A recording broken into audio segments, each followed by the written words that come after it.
మన గతి ఇంతేనా, మనకేం నిష్కృతి లేదా, ఎవరు కూడా చెప్పలేని పరిస్థితి. ఒక పరిహాసాస్పదంగా తెలంగాణ అంశం మారిన పరిస్థితి.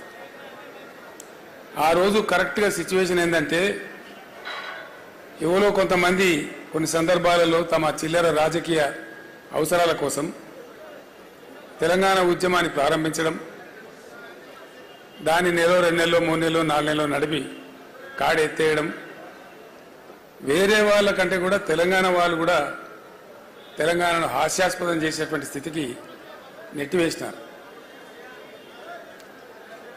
ఆ బాబు ఆ ఫోటో ఉండి అమ్మా తర్వాత తీసుకున్నాడు, పట్టుకోను, ఈ టైంలో కాదు కదా, ఆ ఫోటో అక్కడ పెట్టుకో, 4 ముచ్చట్లు మాట్లాడుకున్నాక పెట్టుకుందాం అదంతా. సో అట్లా ఎవ్వరు కూడా తెలంగాణ రాష్ట్రం వచ్చుడు కాదు, అసలు తెలంగాణ అంటే మాట్లాడుడే కష్టం.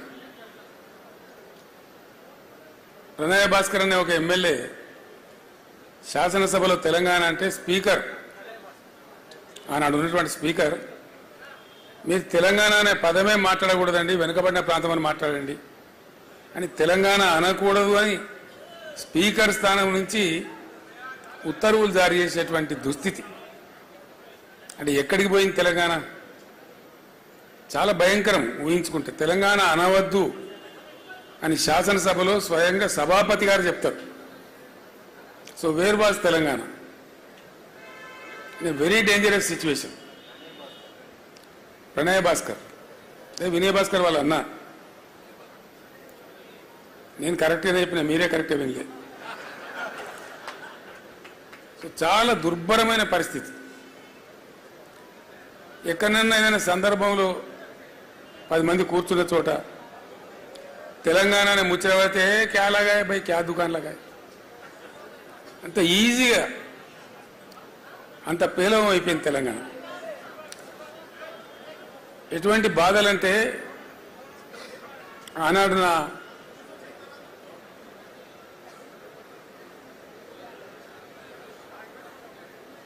అడ్వైజర్గా, సహచరునిగా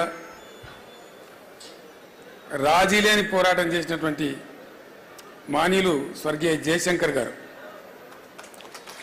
నాతో పాటు ఉండేది. అనుక్షణం ప్రతిక్షణం ఉండేది నాతో పాటు, అన్ని సందర్భాలలో ఉండేది. ఆయన ఎంత గొప్పవాడంటే, చాలామంది జీవితంలో చాలా పనులు చేస్తారు,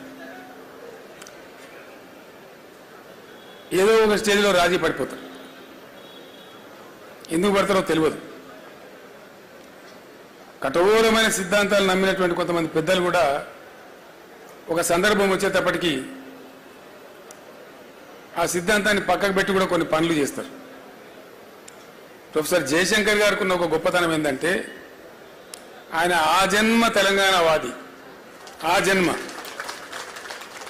అన్కాంప్రమైజ్డ్ తెలంగాణ ఫైటర్, అన్డౌటెడ్లీ.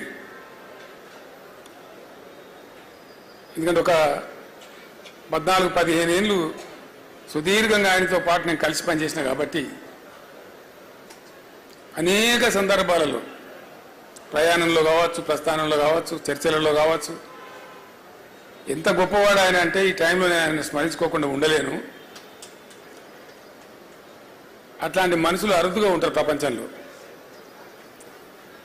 ఎక్కడి నుంచి ప్రారంభమైంది సార్ మీ ప్రస్థానం అంటే,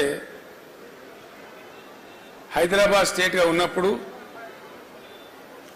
అక్కడ ఆంధ్ర రాష్ట్రం ఉన్నప్పుడు నిజాం రాజు పెట్టినటువంటి పాఠశాలలు ఉండేవి మన దగ్గర. మల్టీపర్పస్ హై స్కూల్స్ కావచ్చు, మరొకటి కావచ్చు. మర్కజీ స్కూల్ అని ఒకటి ఉండేది వరంగల్ టౌన్లో. ఆ మర్కజీ స్కూల్లో ఆయన విద్యార్థిగా ఉండే టైంలో ఆంధ్ర ప్రాంతం నుంచి ఉన్నటువంటి ఆనాటి అయ్యదేవర కాళేశ్వరరావు వగైరా వగైరా వ్యక్తులు వచ్చి తెలంగాణ ప్రజలను మానసికంగా సిద్ధం చేయడానికి కొన్ని ప్రయత్నాలు చేసేవాళ్ళు. దానిలో భాగంగా ఆయన వచ్చి, మీ తెలంగాణ భాష మొత్తం చెడిపోయింది, కులిపోయింది, మీ తెలంగాణ భాషలో బాగా ఉర్దూ ఉంటుంది, మీది స్వచ్ఛమైన తెలుగు కాదు, అని ఒక హేళన చేసినట్టుగా మాట్లాడుతూ మీరు సంస్కరించబడాలి, మిమ్మల్ని సంస్కరించడానికి మేము ఆంధ్ర ప్రాంతం నుంచి వస్తాం అంటే వీళ్ళు లేచి జై తెలంగాణ అని చెప్పి పిడికిలు బిగించి రాళ్ళు విసిరేసింది. విసిరేస్తే మొట్టమొదటి లాఠీ చార్జ్ అక్కడ జరిగింది వరంగల్లో ఆ విద్యార్థుల మీద. అంతకుముందు కూడా ఖమ్మంలో కొంత జరిగింది, కానీ ఇది తెలంగాణ ఏర్పాటు అయిన తర్వాత ఖమ్మంలో జరిగింది. తెలంగాణ ఏర్పడక ముందు హైదరాబాద్ స్టేట్గా ఉన్నప్పుడు జరిగిన సంఘటన ఇది. అక్కడి నుంచి ఆయన ఏ రోజుకైనా సరే తెలంగాణ తన అస్తిత్వాన్ని కోల్పోకూడదు, తెలంగాణ తెలంగాణగానే ఉండాలి అని మనసులో పూర్తిగా బాగా సంకల్పం తీసుకొని ఆయన జీవితకాలం అంతా కూడా పనిచేసిండు. ఎట్లా చూస్తే అట్లా, ఆయనకి ఎంత చేతనైతే అట్లా. ఆనాడు ఉన్నటువంటి ముఖ్యమంత్రి బ్రహ్మానంద రెడ్డి గారు స్వయంగా పిలిచి బెదిరిస్తే కూడా నేను ఊసి చేస్తామంటే చేయండి సార్, మీ చేతిలో అధికారం ఉంది, నేను మాత్రం తెలంగాణ పందా వీడే ప్రశ్నే లేదు అని చెప్పి నిలబడ్డ దీశాలు. అట్లా ఇంక అనేక సందర్భాలు, అనేక బెదిరింపులు, అనేక ఇది.